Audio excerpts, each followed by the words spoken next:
No one is above the law. I won't be pardoning my son if convicted. I never believed that for a second. Did you? On other fronts, Trump apparently is installing all of the right people to do the job that needs to be done, which only becomes more obvious the more they piss and moan and panic about it. Still think he's not the guy for the job, or he's pulling the wool over our eyes?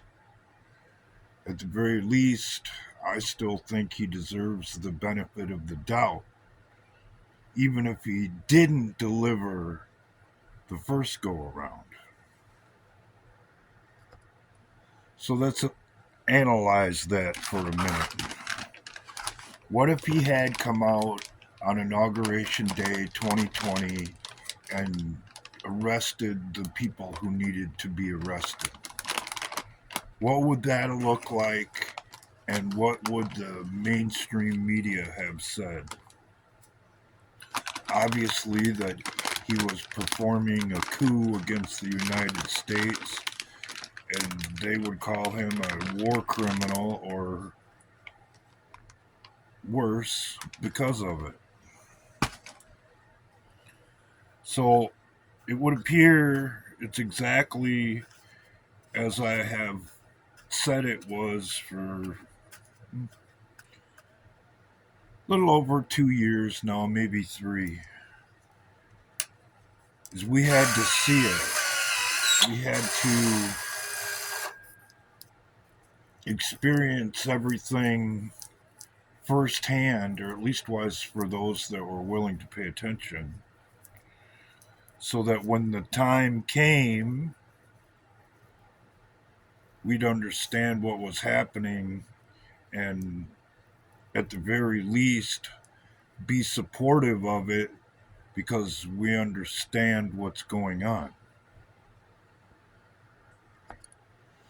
Which leads me back to my limited role in this.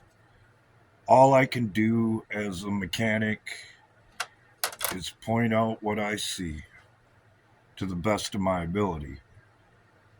It's up to you whether or not you're going to buy into it, believe it, and commit to the work that needs to be done should it befall you.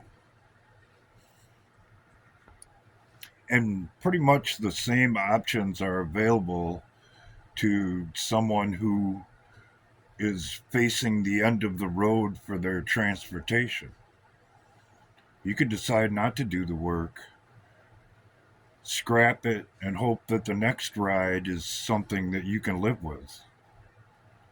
But it's fairly obvious, and should be glaringly obvious at this point, what they're offering or where they want to take us is a ride you do not want to take. So let me point out what should be the obvious by now. What's the purpose of DEI, so called diversity, equity, and inclusion?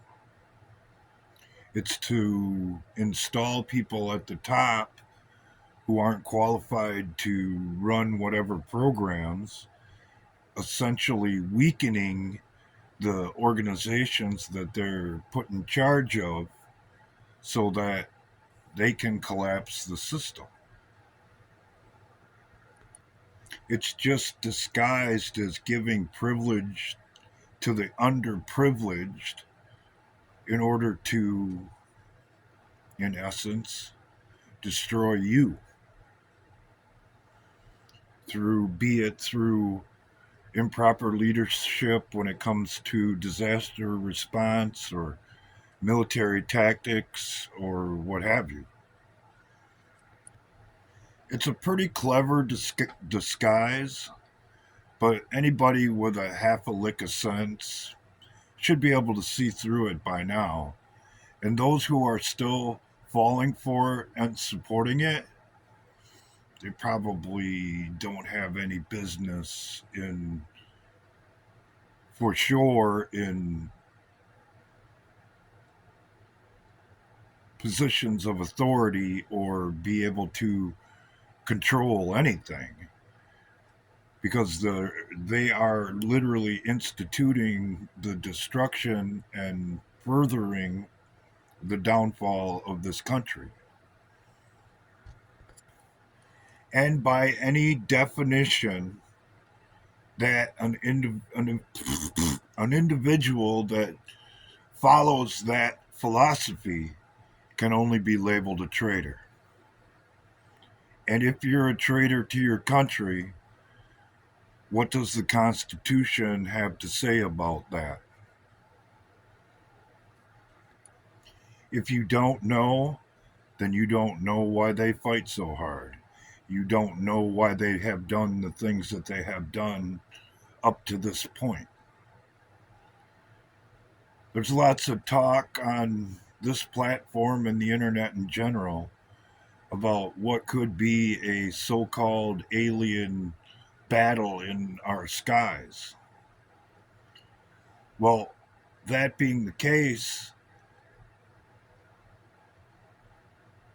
they need a distraction.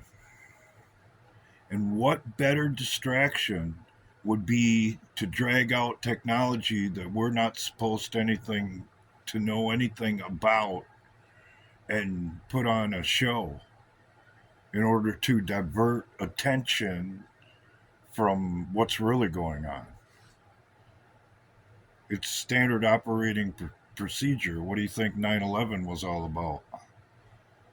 Seeing as how the day before that, the Secretary of Defense came out and said that we can't track down a couple $1 trillion.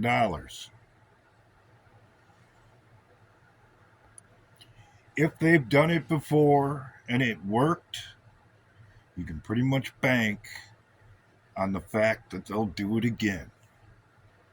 And if that's the case, given the things we don't know about, you should be ready for anything. And if you're not, that's on you.